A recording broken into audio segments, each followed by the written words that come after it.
So here we have the fake arrests of Greta Thunberg during a fake protest against the fake threat of global warming. Everything about global warming is fake and created exclusively for the media. See here, for example, you have protesters supposedly fighting against the government and against the police. But, of course, the government is one of the main promoters of this whole global warming hysteria. And then you have the protesters who are supposedly against the government, but actually are in favor of the same thing that the government is in favor of. And the whole thing is a complete hoax, because the CO2 is actually only 0.438% of the atmosphere. This is data from the NASA. And it's not a toxic gas. I mean, it's actually a gas that is good for life. It's good for plants. You can see here, this is also from NASA, that the world is becoming greener thanks to CO2 increase. See Greta here smiling after she's being arrested.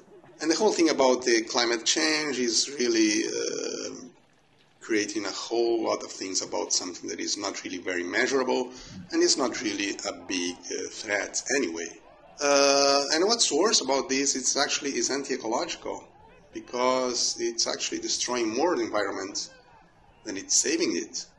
There are a lot of real environmental problems. You have a lot of species that are disappearing, you have a lot of pollution, you have plastic in the oceans, you have a lot of very serious things. But all these things now become like second place, and everybody is only about climate change, which is not a big threat. If there is anyone doing weather modification, it's the governments themselves. There's a lot of experiments that are going on right now that are about changing the weather. But this has nothing to do with CO2. It's actually other stuff that is going on. And then, of course, you have all the proposed solutions for global warming, which are actually worse. They don't really solve anything, and they are anti-ecological. For instance, the wind farms, they don't produce enough energy, and they are actually very bad for the environment.